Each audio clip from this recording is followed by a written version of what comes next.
राम राम। आप देख रहे हैं प्रदेश का नंबर 1 और सबसे भरोसेमंद news channel India news Haryana. मैं हूं आपके साथ अतुल प्रताप सिंह। हरियाणा के चुनाव में अब ज्यादा वक्त नहीं बचा है। अक्टूबर नवंबर में होने जा रहे चुनाव को लेकर अभी से सियासी पारा हाई हो चुका है। कांग्रेस से लेकर बीजेपी प्रदेश में सरकार बनाने का दम भर रहे, लेकिन सरकार किसकी बनेगी यह तो वक्त ही बताएगा। वहीं हरियाणा का चुनाव अभी से दिलचस्प हो गया। कांग्रेस ने चुनाव के लिए अभी से अपनी पूरी ताकत झोंक दी है। प्रदेश भर में अलग अलग कार्यक्रम के जरिए पार्टी खुद को मजबूत करने की कवायद कर रही है। कांग्रेस के सांसद दीपेंद्र हुड्डा हरियाणा मांगे हिसाब के तहत प्रदेश भर में पदयात्रा कर रहे हैं और सरकार के 10 सालों का हिसाब मांग रहे हैं। वहीं दूसरी तरफ भूपेंद्र सिंह हुड्डा सरकार को घेरने में जुटे हैं। भूपेंद्र हुड्डा की माने तो हरियाणा में मुकाबला सिर्फ बीजेपी और कांग्रेस के बीच है। बाकी राजनीतिक दल सिर्फ वोट काटने का काम कर रहे। भूपेंद्र हुड्डा ने कहा कि वोट काटने वाली पार्टियों को अब की बार जनता वोट नहीं देगी। सिर्फ भूपेंद्र हुड्डा ही नहीं बल्कि दीपेंद्र हुड्डा भी हरियाणा में कांग्रेस बीजेपी के बीच मुकाबला मानकर चल रहे हैं। वहीं भूपेंद्र हुड्डा के वोट काटू वाले बयान पर इनेलो नेता अभय चौटाला ने पलटवार किया। अभय चौटाला ने कहा कि इनेलो वोट काटने वाली नहीं बल्कि प्रदेश में सरकार बनाने वाली पार्टी है। वहीं दूसरी तरफ लोकसभा चुनाव कांग्रेस के साथ गठबंधन में लड़ने वाली आम आदमी पार्टी ने विधानसभा में अकेले चुनाव लड़ने का फैसला किया है। चंडीगढ़ में एक प्रेस कॉन्फ्रेंस के जरिए पंजाब के सीएम भगवंत मान और आप नेताओं ने इसकी घोषणा की। एक तरफ जहां आम आदमी पार्टी ने अकेले चुनाव लड़ने का ऐलान किया है तो इनेलो ने इस बार बसपा के साथ गठबंधन किया है। जेजेपी ने अभी तक गठबंधन को लेकर कोई पत्ते नहीं खोले। आज इस मुद्दे पर हम चर्चा करेंगे। सवाल यही होगा कि क्या वाकई सिर्फ 2 दलों में है मुकाबला और बाकी दल वोटकटवा का काम करेंगे, या फिर बाकी दल या कोई गठबंधन वो भी सरकार बनाने की स्थिति में परिणाम आने के बाद आ सकता है। यह अपने आप में बड़ा सवाल है।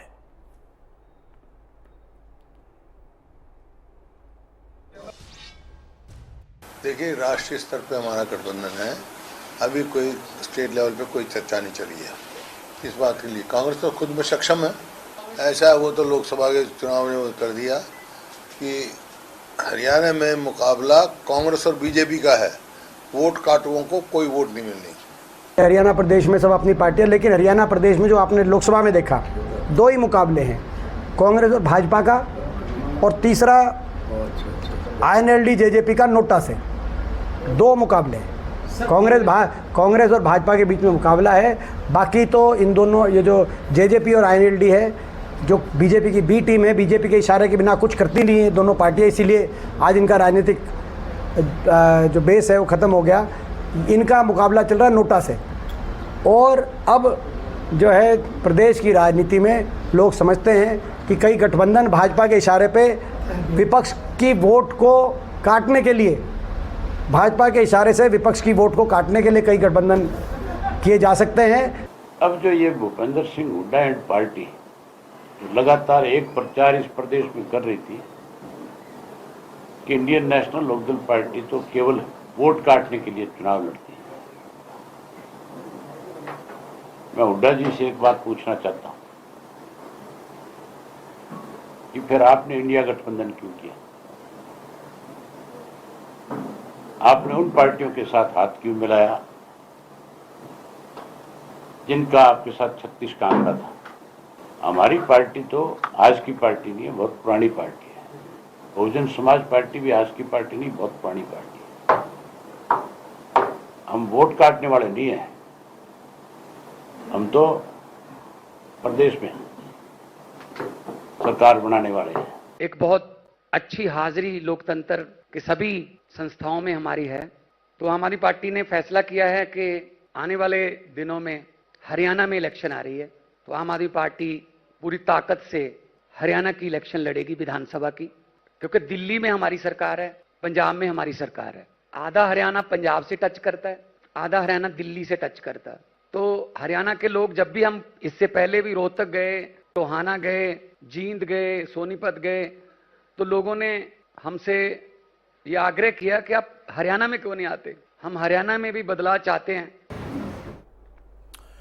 बहरहाल तो सबके अपने अपने दावे हैं, सबके अपने अपने तर्क हैं, लेकिन कांग्रेस का साफ तौर पर मानना है कि अगर कोई लड़ाई में है तो वो सिर्फ कांग्रेस ही है बीजेपी के सामने, और बीजेपी के बी टीम के तौर पर वोटकटवा के पार्टी के तौर पर बाकी दल चुनाव में शामिल होंगे।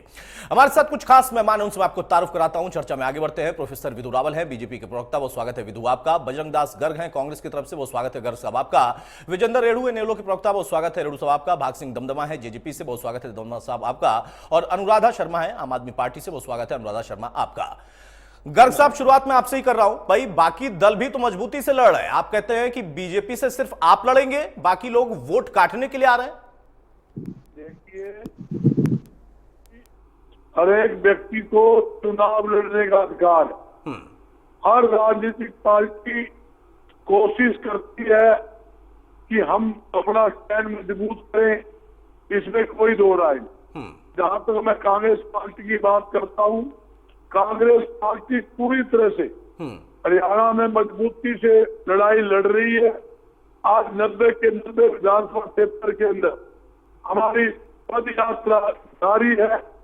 जिला स्तर के ऊपर हमारे कार्यकर्ता सम्मेलन हो रहे हैं, तो कार्यकर्ता सम्मेलन भी रैली का रूप ले रहे हैं। ये अगले बड़ा क्या कि 90 के 90 विधानसभा क्षेत्र के अंदर हम रथ यात्रा निकालने जा रहे हैं। कांग्रेस पार्टी हर कार्यकर्ता, हर नेता जनता के बीच घर घर संपर्क कर रहा है और जनता पूरा आशीर्वाद हमें मिल रहा है। आज भी हांसी के अंदर हमारी पद यात्रा थी, बड़ौदा में हमारी पद यात्रा थी। कम से कम 20-20 हजार आदमी सड़कों के ऊपर थे। मैं खुद दोनों जगह उसके अंदर शामिल था, इसलिए मैं बताना चाहता हूँ। और जहां तक कि आज तिथि क्या है, आज तिथि आम जनता, आज जनता भारतीय जनता पार्टी से खपा है, नाराज है। एक किसान है, कर्मचारी है, मजदूर है, आंगनबाड़ी महिला है, सरपंच है, सब सड़कों पे है। आज धरने प्रदर्शन कर रहे हैं। मैं ये पूछना चाहता हूँ मेरे साथियों से भी, आज किस मुद्दे की वोट मांगेगी भारतीय जनता पार्टी? इस नाम की वोट मांगेगी? महंगाई बढ़ा दी, बेरोजगारी बढ़ा दी, या प्रॉपर्टी आईडी के नाम पर घोटाला करके 2 साल से जनता को लाइन में लगा दिया। परिवार पहचान पत्र जो है घोटाला है, प्रसाद पत्र लागू कर दिया। किसान में आरती के साथ बॉर्डर खेल रहे हैं, बॉर्डर चलता नहीं। या इस नाम की वोट मांगेंगे? इन्होंने किसानों को दुड़ा कर पीटा, छात्रों को पीटा, आंगनबाड़ी महिलाओं को पीटा, सरपंचों को पीटा। अरे तो गर्ग साहब, क्या ये सारी बातें रेणु साहब की पार्टी नहीं उठाएगी? वो नहीं कहेगी बीजेपी से कि भाई किस नाम पर आप वोट मांगेंगे? वही सवाल तो वो भी पूछेंगे, तो वो वोट कटवा कैसे हो गए? देखिए, जहां वोट का सवाल है, आपने लोकसभा चुनाव में देख लिया, जेजेपी का देख लिया, उनका वोट परसेंट देख लीजिए, 1% से कम 0.8 पॉइंट जेजेपी को मिला। और मेरे रेणु साहब मेरे साथी बैठे हैं, अनिलों के बहुत सीनियर प्रवक्ता है, बड़ा सम्मान करता हूँ, क्योंकि पार्टी को 1.7% वोट मिला है। हरियाणा के अंदर आपके सामने स्थिति है। क्या करेंगे आप? इन्होंने भी बसपा के साथ समझौता किया, पहले भी समझौता किया था, बीच में टूट गया था। बसपा का भी आंकड़ा जोड़ लो, दोनों का पॉइंट जोड़ लो, कहीं स्टैंड नहीं करते। मैं इसलिए कहता हूं कि आज सीधी टक्कर जो है वो कांग्रेस पार्टी की भारतीय जनता पार्टी के साथ। ठीक बात है, जवाब ले लेता हूं। प्रोफेसर विधु भाई, आप किस नाम पर वोट मांगेंगे? और बाकी दल जो है वो आपके लिए वोट कटवा का काम करेंगे, लेकिन फिर भी लड़ाई कांग्रेस से ही है और लड़ाई कांग्रेस ही जीतेगी, ये दावा है। अतुल जी, आपको नमस्कार और आपके माध्यम से इंडिया न्यूज देख रहे हैं सभी दर्शकों को, और हमारे जो साथी पैनलिस्ट है विभिन्न पार्टियों से, उनको भी मेरा देखिए, मैं सुन रहा था हमारे साथी प्रवक्ता जो है कांग्रेस पार्टी के बजरंग दास, जो स्क्रिप्ट रोज लिख कर लाते हैं वही आपके सामने फिर पढ़ते। कोई भी मुद्दा आप रख लीजिए, यही आपको स्क्रिप्ट रोज पढ़ते सुनिए। अच्छा, ये कोई बात नहीं, स्क्रिप्ट पढ़ देते हैं, कोई दिक्कत नहीं, लेकिन आपके मुद्दे से कनेक्टेड एक बात और बताता हूँ। बिल्कुल हूबहू इसी प्रकार की स्क्रिप्ट हर डिबेट में इंडियन नेशनल लोकदल के प्रवक्ता पढ़े, बिल्कुल सेम इसी बीच में। गर्ग साहब सुनते हैं? गर्ग साहब एक एक करके बोलेंगे प्लीज, गुजारिश है मेरी। मेहरबानी करके बोलिए। सिर्फ इनेलो ही नहीं, यही सवाल, इसी प्रकार के सवाल जो जेजेपी वाले भाई खड़े करते हैं, इसी प्रकार की जो बातें हैं वो आम आदमी पार्टी के प्रवक्ता करते हैं। तो मोटे मोटे तौर पर ये मान लें कि इनके सवाल कॉमन, लेकिन इनकी कॉमनैलिटी जो है यहाँ पर खत्म नहीं होती, कुछ और भी बहुत से कॉमन। जब हम 2014 में सत्ता में आए तो हमारी लड़ाई क्या, हरियाणा के अंदर जिस व्यापक स्तर पर भय भूख और भ्रष्टाचार का होता था, परिवारवाद, क्षेत्रवाद और वंशवाद, हमने उसके खिलाफ लड़ाई लड़ी। क्या भाजपा पार्टी के अलावा कोई भी अन्य पार्टी का समीकरण दे नहीं दे, ये सभी पार्टी भ्रष्टाचार नक लेकर नाखून है, पूरे तरीके से सम्मिलित। इनके पास पैर हैं, ये तरीके से बीजेपी, इनके नेतृत्व जो है सभी के सभी से भ्रष्टाचार इनके साथ सभी लोग हैं। और इसलिए जो ये इन कॉमनैलिटी, अगली कॉमनैलिटी, ये सभी परिवारवाद। हम सोचते थे शायद आम आदमी पार्टी सोचते थे कि हम राज्य बदलने आए, अलग करें, लेकिन जब से केजरीवाल के जाने के बाद शीश महल को करने के लिए नेताजी को आगे कर दिया, तो उससे वो भी अब वो धारणा वो भी टूट गई। वो जो एक थी कि शायद भाजपा के बाद एक और ऐसी पार्टी होगी जो डेमोक्रेटिक सेटअप रखती, वो भी आई गई हो गई बात। अब इनमें कॉमनैलिटी क्या है, ये जब आते हैं तो व्यापक पर भ्रष्टाचार। कांग्रेस का नेतृत्व जो है भूपेंद्र सिंह हुड्डा, जो 6 मामलों में 6 अलग अलग भ्रष्टाचार के मामलों में एफआईआर दर्ज है, सीबीआई कोर्ट में पेशी लगती है उनकी, उनको खुद उपस्थित रहकर कुछ कोर्टों में तो खड़े होना पड़ता है, जमानत पर बाहर है। शिव नेतृत्व की बात करें तो मां और बेटा दोनों जमानत पर बाहर है, हजारों के भारतीयों के घेरा पे। इसी प्रकार से इंडियन नेशनल लोकदल का भी यही हाल है। उनका जो नेतृत्व वो तो प्रमाणित तौर कोर्ट द्वारा सजा पाए, और एक मामले में सजा पाकर आए, यानी शिक्षकों की भर्ती घोटाले में, और अगले मामले फिर उन पर आय उत्पत्ति हो गई। इसी प्रकार से आम आदमी पार्टी है, उस पर इतने टफ सवाल है। उनका जो शीर्ष नेतृत्व पूरा का पूरा वाइप ऑफ हो गया, सारे का सारा, और खुले बेशर्मी से किया हुआ भ्रष्टाचार, जिसमें हम देखते हैं सिम तोड़ दिए भाई, एक महीने में 43 सिम तोड़ दिए, 16 जो है मोबाइल फोन तोड़ दिए एक महीने में। कोई जवाब नहीं, इस पर जवाब भी नहीं देते। कल भी आपकी डिबेट में हमारे प्रवक्ता पूछ रहे थे, पूरे परे की सब बात करेंगे, यूं फंसा दिया। अरे 16 मोबाइल क्यों तोड़े? खैर ये आज का विषय नहीं, लेकिन ये कॉमनैलिटी है इनके बीच में। दूसरी कॉमनैलिटी है, इन्होंने बच्चों को अपने पालना, इन्हें हरियाणा के बच्चों की चिंता नहीं है। इसीलिए जो है जब इनकी शासन आते हैं तो नौकरियों में बंदर बांट करते हैं। चौटाला साहब तो, और जो जेजेपी के जो सुप्रीमो है वो बोले चौटाला साहब दोनों 10-10 साल की सजा भुगत कर आए हैं ना, साबित हुआ ना करप्शन। इसी प्रकार से कांग्रेस में किस प्रकार से लाला की दुकान कहते हैं, और जब ये खुद सवाल पूछते हैं आप किस नाम से वोट मांगेंगे, ये सवाल आपने भी कैरी फॉरवर्ड किया, कहते हैं महंगाई के नाम से वोट मांगेंगे। अरे साहब आपके समय 18% मनमोहन सिंह के समय महंगाई थी, और वो खुले आकर 10 सितंबर 2010 को क्या कहते हैं कि पैसे पेड़ पर नहीं लगते, लेकिन 2014 के बाद पैसे पेड़ पर भी लगने लगे। हरियाणा और देश की जनता ने देखा, अब 5.5% महंगाई है, आपसे तिगुनी से भी कम, ठीक, आपसे 1/3 पर आ गए। बेरोजगारी आप 86,000 नौकरी देकर गए, इंडियन नेशनल लोकदल 15,000 नौकरी देकर गई। हम 1,32,000 दे चुके हैं, 50,000 पाइपलाइनिंग है। अपने शासन में आपसे 1 लाख अधिक, दुगने से भी अधिक यानी नौकरियां पूरी करके जाएंगे। ये हमारा था। तीसरी बात, एक छोटी सी बात, पॉलिटिक्स लाइन में लगा दिया, कितना फैशन हो गया। अरे ये सोचते जनता, जब अभी विजेंद्र रेड्डी तो अभी एक डिबेट से उठकर आए हैं जहां कॉमेडी हो रही थी इसी बात की, लाइन में किस कब लगे हुए थे भाई?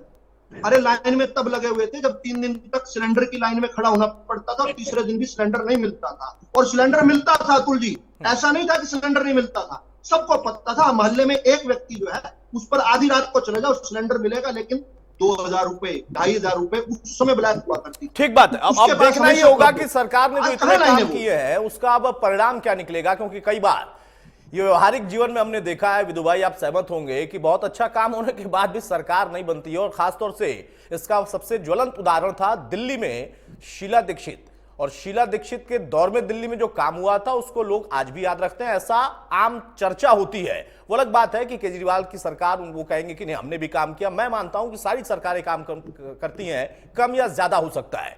रेणु साहब भाई, एक लड़ाई आप वो भी मजबूती के साथ गठबंधन में लड़ने जा रहे हैं। कांग्रेस कह रही है कि आप सिर्फ वोट कटवा तक हैं, बीजेपी के लिए आप लोग लड़ाई लड़ रहे हैं कांग्रेस से। हाँ देखिए, हम किसी के लिए लड़ाई नहीं लड़ रहे, हम प्रदेश की जनता के लिए लड़ाई लड़ रहे हैं। हम प्रदेश की जनता को इन ऐसे लोगों से छुटकारा दिलवाने के लिए लड़ाई लड़ रहे हैं जो प्रदेश हित के कार्य नहीं करती है। कांग्रेस पार्टी की जहां तक मैं बात करूं, बजरंगदास गर्ग जी, हिटकती हुई कांग्रेस, उभरती हुई इनेलो, कांग्रेस के दिन प्रतिदिन जिस प्रकार से नेता छोड़ करके जा रहे हैं, कल भी झज्जर से एक राजकुमार एडवोकेट कटारिया साहब को छोड़ करके चले गए अपने सैकड़ों साथियों के साथ। 2 दिन पहले सोनीपत से निखिल मदान जी छोड़ करके चले गए अपने सैकड़ों के साथियों के साथ, जो कि भूपेंद्र हुड्डा के काफी नजदीक की बताए जा रहे हैं। और जो जो इलेक्शन नजदीक आएगा, देखना किस प्रकार से इसमें भगदड़ मचती है। जो जुमले इस पार्टी के शीर्ष में फेंक रखे हैं कार्यकर्ताओं के बीच में, जिनको ये थापियां लगा रखी हैं असली नकली, वो सारे के सारे धीरे धीरे एक एक करके पार्टी को छोड़ेंगे और पार्टी धीरे धीरे सिकुड़ती जाएगी। और इंडियन नेशनल लोकदल पार्टी जिस प्रकार से बीएसपी के साथ हमने समझौता किया, श्रोमणी अकाली दल के साथ हमने समझौता किया, ऐसे ही अन्य जो सामाजिक संगठन है और अन्य छोटी पार्टियां हैं, उन सब के को इकट्ठा करके थर्ड फ्रंट का हम निर्माण करते जा रहे हैं, जो सबके सामने है। और हम दिन प्रतिदिन उभर रहे हैं। और कांग्रेस पार्टी का आखिरी सिरा आ चुका है, लास्ट हाइट इनकी आ चुकी थी, जो अब डाउन जानी शुरू हो चुकी है। इतनी पार्टियों को जोड़ेंगे तो जेजेपी को भी जोड़ लीजिएगा रेणु साहब। हाँ, देखिए, जेजेपी के जो वोटर थे, जो अपने सेकंड लाइन के लीडरशिप, पार्टी की बात कर रहा हूँ, सिर्फ वोटर को मत जोड़िए, पार्टी को भी जोड़िए ना। हाँ, मैं बताता हूँ। देखिए, अभय सिंह चौटाला और चौधरी ओम प्रकाश चौटाला जी सभी कह चुके हैं भाई, जेजेपी का जो भी साथी इंडियन नेशनल लोकदल पार्टी में आना चाहता है, ज्वाइन करना चाहता है जेजेपी, क्योंकि पार्टी का एक हमारे वो कार्यकर्ता थे, हमारे साथी थे, किन्हीं कारणों से वो चले गए छोड़ करके। यदि वो पार्टी को ज्वाइन करते हैं, गठबंधन नहीं हो सकता, वो यदि वो पार्टी को ज्वाइन करते हैं तो पार्टी में शामिल हो सकते हैं। नहीं, अब आप मेरे मन से रेणु साहब ऑफर मत दीजिए, गठबंधन नहीं हो सकता और पार्टी ज्वाइन कराएंगे आप, ऐसा कैसे होता है? दमदमा साहब फिर क्या करेंगे? बिल्कुल, ये अभय सिंह जी क्लियर दे चुके हैं। और मैं भी कह रहा हूँ कि जो पार्टी में वापस आना चाहता है उसका स्वागत है, आदर है। ठीक बात। वो पार्टी करके अपने पुराने घर में दमदमा साहब, देखिए भाई, आप लोगों के लिए ऑफर है, गठबंधन का नहीं, पार्टी ज्वाइन करने का। हाँ, बाकी के लिए गठबंधन का ऑफर है, जो साथी हमारे साथ आना चाहता है। लेकिन आप लोग देखिए, कांग्रेस के जो मुहिम है, जो लड़ाई है, उसको कमजोर कर रहे हैं। कम से कम अगर कमजोरी करना है तो दमदार तरीके से करिए। देखिए, कांग्रेस पार्टी लड़ाई में ये इलेक्शन जो है, ये इनेलो गठबंधन और भारतीय जनता पार्टी के बीच में इलेक्शन होने जा रहा है। ये तो जैसे रेणु साहब, ये तो दावा है। बहरहाल, मैं दमदमा साहब से सवाल ले रहा था। दमदमा साहब, ये दूध में जो उफान आता है ना, कांग्रेस का उफान खत्म हो चुका है। ठीक है।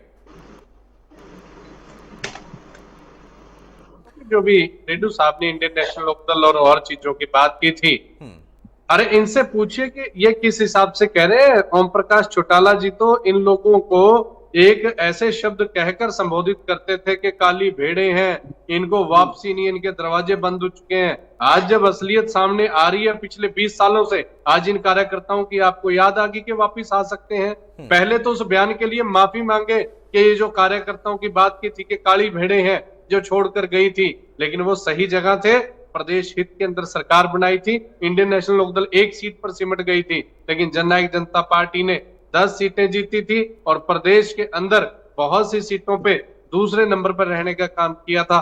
वोट प्रतिशत भी विधानसभा के हिसाब से 17% से ज्यादा लिए। आपका तो आज भी 1.25% है और उस समय भी 2-2.5% था वोट। लेकिन जननायक जनता पार्टी ने जो 4.5 साल के अंदर भारतीय जनता पार्टी के साथ मिलकर सरकार चलाई, हमने बहुत सी अपनी मांगे थी जो मैनिफेस्टो के अंदर हमने मांगे दी थी, उन मांगों को हम काफी हद तक पूरा करवाने के लिए सफल रहे और काफियों को आगे बढ़ाने के लिए सफल रहे कि उसमें कितना बढ़ सकता है। आज यदि कह रहे हैं दमदमा साहब कि कांग्रेस को कमजोर कर रहे हैं आप लोग वोट कटवा के तौर पर, वो चाहे आपकी पार्टी हो, आम आदमी पार्टी हो या फिर इनेलो हो। आप सुनिए, ये दौर राजनीतिक ऊपर नीचे आता है। ना तो कांग्रेस को कम करने की बात है, ना ज्यादा करने की बात है, ना भाजपा को कम और ज्यादा। जननायक जनता पार्टी स्वयं चुनाव लड़कर मजबूती से लड़ना चाहती है। या तो यूं कह सकते हैं कि यूपी के अंदर कांग्रेस की कभी सीट ही नहीं आती थी, तो क्या वो समाजवादी पार्टी अन्य पार्टी को कमजोर करने के लिए, भाजपा को फायदा देने के लिए लड़ती रही है आज तक यूपी के अंदर? कभी 1-2 MP कभी कुछ विधायक, इस प्रकार से कांग्रेस से ज्यादा तो समाजवादी पार्टी वहां मजबूत है। तो कांग्रेस बल्कि ये मानना एक अपनी तरफ से एक क्राइटेरिया फिक्स कर देना किसी राजनीतिक पार्टी के लिए, ये तो कोई किसी तरह का सही तुक नहीं लगता इनका जो बात कह रहे हैं। जननायक जनता पार्टी ने पिछली बार भी मजबूती के साथ लोकसभा चुनाव में, हमें उस समय भी कोई सीट नहीं मिली थी। 2019 के अंदर कांग्रेस को प्रदेश में कोई सीट नहीं मिली थी। क्या कांग्रेस खत्म हो गई थी? सीट मिलना ना मिलना वोट ऊपर और नीचे जाता है। मजबूती के साथ पास्ट में बहुत से ऐसे उदाहरण हैं। केजरीवाल जी दिल्ली के अंदर जो 7 की 7 सीटें हारे थे, लेकिन विधानसभा के अंदर 67 लेकर आए। ये माहौल, दो चुनाव अलग है। केंद्रीय चुनाव के अंदर अलग मुद्दों के हिसाब से चुनाव है और प्रदेश का चुनाव अलग।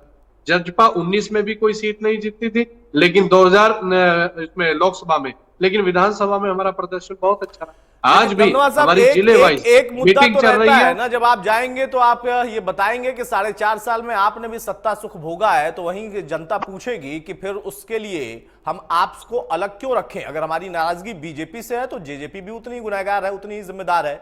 बहरहाल अनुराधा शर्मा, बहुत बड़ा दिल दिखाया था कांग्रेस ने और आपको लोकसभा चुनाव में एक सीट दिया था, कहा था कि आपके साथ लड़ेंगे। अब अपने आप लड़ेंगे ये कहकर वो अलग हो गए और आपके पास भी विकल्प रह गया कि अकेले ही लड़ना है। अब उस लड़ाई में आप कितनी मजबूत होंगी, और वो लड़ाई अगर आप मजबूती से लड़ेंगी तो कांग्रेस को कमजोर करने के लिए या बीजेपी को मजबूत करने के लिए? देखिए अर्जुन जी, किसी भी राजनीतिक दल का ये कर्तव्य होता है और ये स्वाभाविक है कि वो किसी भी चुनाव में जब भाग लेने जाए तो पूरी ताकत, पूरी शक्ति के साथ अपने एफर्ट्स करें। पहली बात। दूसरी बात क्या होती है कि जनता ये तय करती है कि किसको वोट देना है, किसको नहीं वोट देना। सभी राजनीतिक दल अपनी बात कहेंगे, आम आदमी पार्टी अपनी बात, अपने मुद्दे लेके जनता के बीच में जाएगी, और जनता के वोट किसको मिलेंगे और किसके कटेंगे ये तो विषय आज डिस्कस करने का ही नहीं है, ये तो परिणाम बताएंगे। हाँ, मैं इतना जरूर कहती हूँ पूरे विश्वास के साथ में कि पूरे 5 साल तक जब से भारतीय जनता पार्टी की नई सरकार बनी थी, पीछे आम आदमी पार्टी ने पूरी मजबूती के साथ विपक्ष की भूमिका को निभाया है। कोई मुद्दा, कोई समस्या जनता की ऐसी नहीं है जिसे आम आदमी पार्टी ना उठाया होगा। और उसी विश्वास को लेके और अपने एजेंडे को लेके हमारा शिक्षा, स्वास्थ्य, भ्रष्टाचार, जो बदलाव की बात लेके आम आदमी पार्टी जनता के बीच में अब तक अपनी बात रखती रही है, उन सब को लेके हम जनता के बीच में जाएंगे। हमें पूरा विश्वास है जनता जनार्दन है, सबकी बात को सुनेगी। अब वो किसको मिलेगा और किसका कटेगा ये क्रेडिबिलिटी के ऊपर निर्भर करता है। अभी मेरे जो साथी बात कर रहे थे कि लोकसभा के चुनाव के मुद्दे अलग होते हैं, विधानसभा के चुनाव के मुद्दे अलग होते हैं, और ये परिणाम ये बताते हैं। अब जैसे दिल्ली का उदाहरण है, ऐसे ही हरियाणा के अंदर आप ये देखेंगे कि जिस तरह से भारतीय जनता पार्टी की सरकार की नीतियों से जनता ने अपनी जो असंतोष है उसको व्यक्त किया, तभी तो 5 सीटें भारतीय जनता पार्टी ने लोकसभा में खो दी। तो हमें पूरा विश्वास है कि जनता बिल्कुल सही। भारतीय जनता पार्टी ने 5 सीटें खो दी, ये एकदम बिल्कुल कड़वी सच्चाई है। लेकिन दिल्ली का आप उदाहरण दे रही थी, दिल्ली में थोड़ा ना ऐसा हो गया कि जो है वहां की कोई कड़वी सच्चाई दिखाई दी कि आम आदमी पार्टी ने वहां बहुत अच्छा काम किया और वहां बड़ा परिवर्तन हो गया। देखिए अतुल जी, मैं आपको एक बात कहना चाहती हूँ कि आम आदमी पार्टी के काम को विधानसभा में स्वीकार किया ना जनता ने। मैंने अभी कहा कि लोकसभा के मुद्दे, लोकसभा की परिस्थितियां, लोकसभा के समीकरण अलग होते हैं, विधानसभा के अलग होते हैं।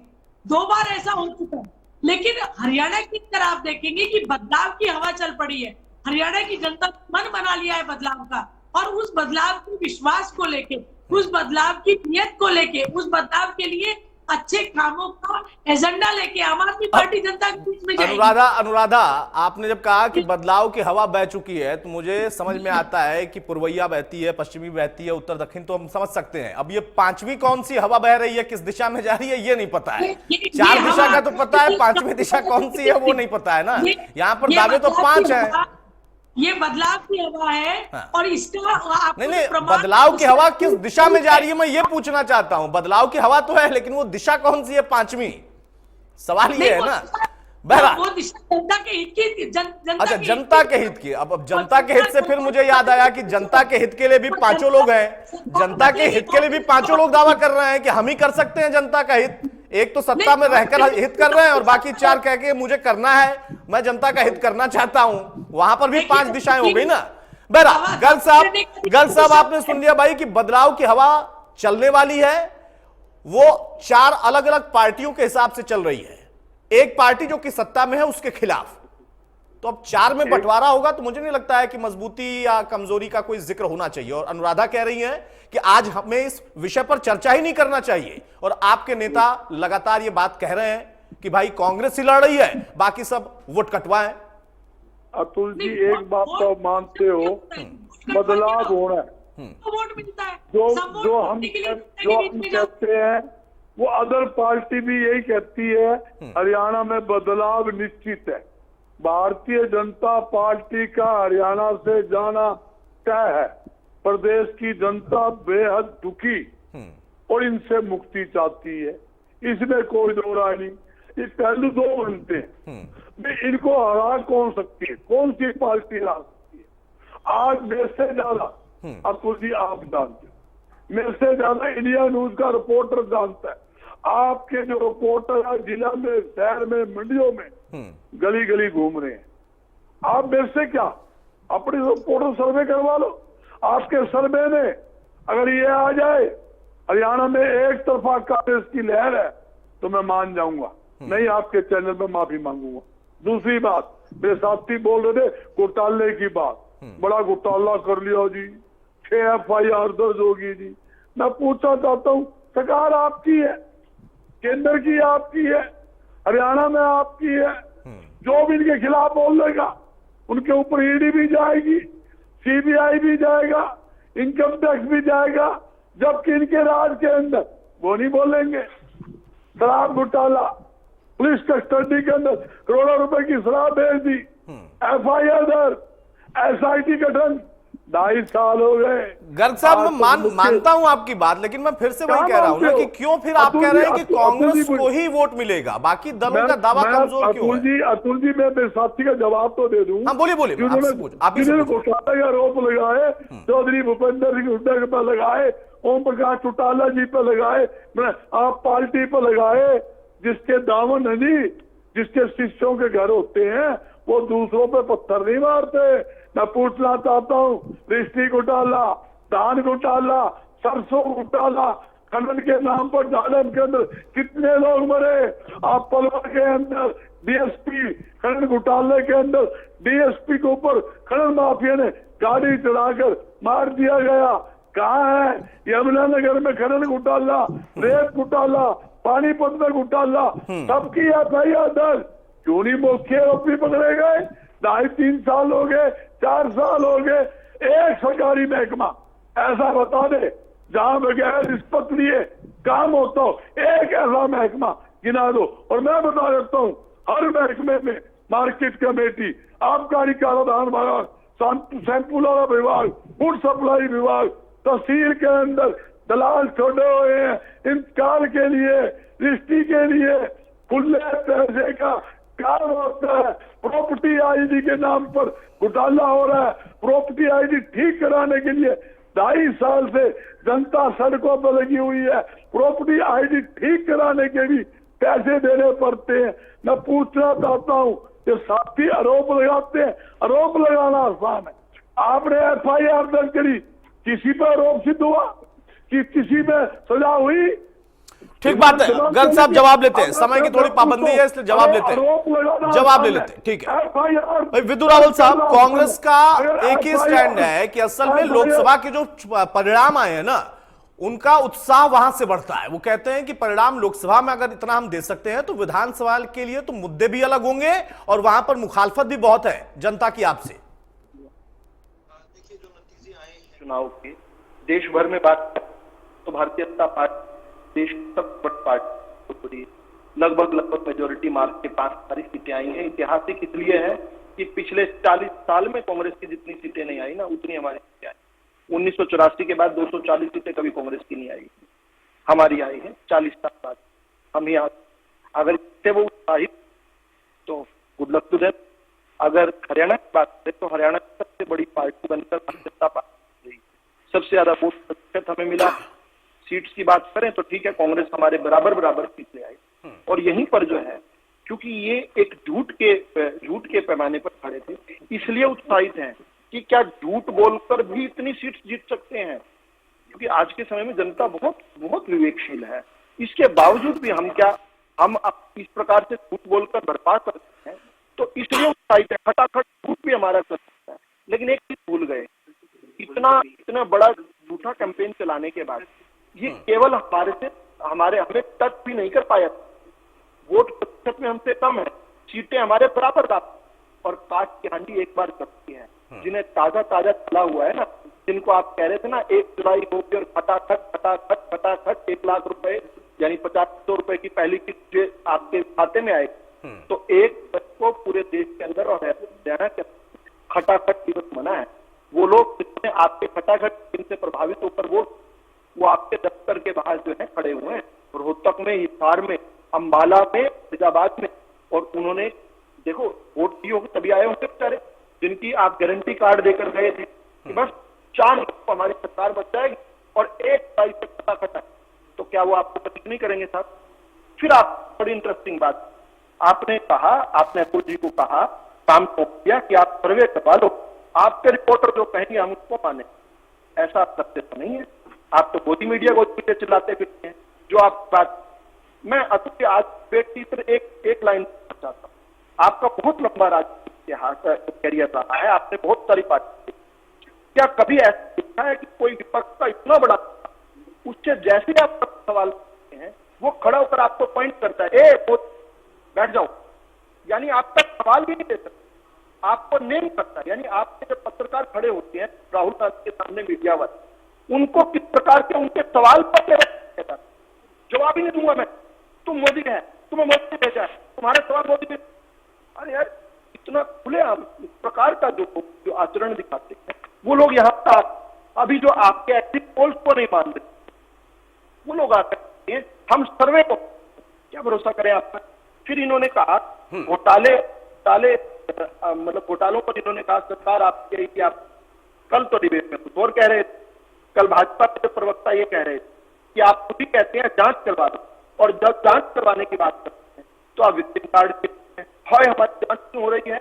45 डिग्री में अपने पिछले साल राहुल गांधी के समर्थन में नागिन डांस करके देखा है कांग्रेसियों, दिल्ली की सड़कों पर जब ने पूछताछ के लिए बुलाया था, याद? हेलो, क्या मेरी आवाज आ रही है? हाँ, आ रही है। मेरी बात अपनी बात जल्दी कंप्लीट करें प्रोफेसर विदु। घोटाले बताए, और फिर इन्होंने कहा एक ऐसा महकमा बता जहां घोटाले हुए। तो मैं आज बजरंग दास से चुनौती देता हूं, आप बहुत सक्रिय व्यक्ति, आप एक एप्लीकेशन बता दो जो घोटालों की आपने किसी में दी, आपने कोई एक फोटो सब एविडेंस देकर आपने घोटाले की बात, आप कहोगे कि हम विपक्ष में, तो मैं एक छोटी बात कहना चाहता हूं। जब हम विपक्ष में थे ना, तो 2G घोटाला उजागर किया भारतीय जनता पार्टी के नेता सुब्रमण्यम स्वामी ने, कोर्ट तक गए थे, कोर्ट से एफआईआर करवाई। कोयला घोटाला भारतीय जनता पार्टी के नेता रविशंकर प्रसाद ने कोर्ट में जाकर एफआईआर करवाई। घोटाले के हमारे किरण सोमैया कोर्ट में जाकर एफआईआर करवाई। अरे आप नहीं, राजनीति में कई बार प्रोफेसर विदु ऐसा होता है ना कि आरोपों से ही काम चल जाता है, कोर्ट तक जाने की जरूरत नहीं पड़ती है। समय की मांग है, समय की मांग है। ठीक है, विजेंद्र रेणु, अब यहां पर प्रश्न यह है कि आपने भी मजबूती से लड़ाई लड़ने के लिए एक बार फिर से बसपा के साथ गठबंधन किया है, और गठबंधन करना किसी भी दल का अधिकार है, लेकिन उस गठबंधन का कितना बड़ा बदलाव वाला असर आपको महसूस हो रहा है कि हां ये असर हो जाएगा? क्योंकि मायावती जिस जगह को बेस करती है यानी उत्तर प्रदेश, वहां पर भी स्थिति बहुत अच्छी नहीं उनके लिए, और आपको कितना मजबूत बना पाएंगी कि आप कांग्रेस से ज्यादा दावा बड़ा कर रहे हो कि हम लड़ रहे हैं बीजेपी से?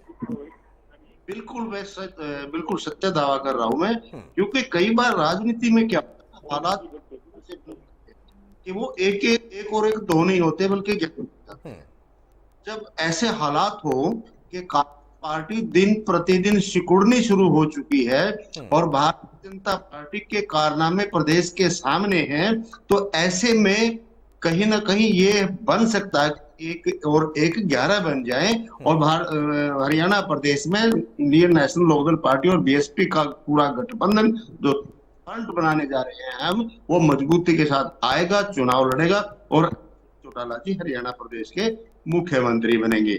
दूसरी बात, इन्होंने बहुत सारे घोटालों की और उनकी बातें की, ठीक है, दूसरी पार्टी गिनाने का काम करेगा, लेकिन जिस प्रकार से बजरंग दास जी ने अनेकों घोटाले गिनाए और वो कोई असली नहीं थे, असली थे स्वयं पार्टी ने उठाने का काम किया और जनता ने भी उठाए और सब काम है। इसके अलावा भी जो इन्होंने छोड़ दिए, फरीदाबाद में घोटाला हुआ, पाइपलाइन पैसे लगे, में खुद ही मंत्री उठाने का काम किया वो मुख्यमंत्री के सामने। किस प्रकार से अनिल जी, मुझे अवसर दीजिए 10 सेकंड तक। छोटे भाई बीच में नहीं बोलते। मैं सर बोलिए बोलिए जल्दी, समय की पाबंदी है मेरे पास, प्लीज एक एक करके जल्दी। तो फिर बात बिगड़ जाएगी। अनिल नागर के ऑफिस में टैक्सियां मिलने का काम हुआ, पेपर लीक हुए, सारे ही पेपर लीक। और दूसरी बात ये कहते लाइन में नहीं लगता।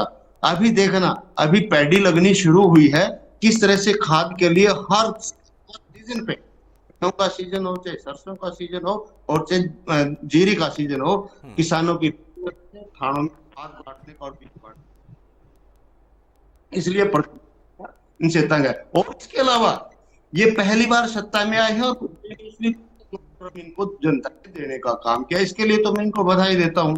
लेकिन सत्ता से बाहर आएंगे, अनेकों फाइलें दफ्तरों में सड़ने के लिए है, और जो सत्ता से बाहर आएंगे देखना कितनी फाइल। ठीक है, अब एक छोटा सा काउंटर ले लेता हूं प्रोफेसर विधु का, उसके बाद दमदमा साहब आपके पास आ रहे, बहुत छोटा लेकिन काउंटर। हाँ बिल्कुल छोटा सा। मैं इस बात से हैरान हूं कि जिन ये घोटाले बता रहे हैं कहीं पर भी विसल ब्लोअर, लेकिन ये भी बताना चाहिए विसल ब्लोअर कौन। ये फरीदाबाद घोटाला बता रहे हैं, वो घोटाला है जिसने जिन अधिकारियों ने किया या उसके लिए एप्लीकेशन लेकर भारतीय जनता पार्टी का कार्यकर्ता है। जो भी विषय है, विसल ब्लोअर हमको हमारी सरकार कार्रवाई करती है, रात को सो रहे हो, अगले दिन अखबार में पढ़ते हैं कि सरकार ने यहाँ कार्रवाई करती है अनियमितता पे, और ये चिल्लाने लग जाते हैं घोटाला हो गया।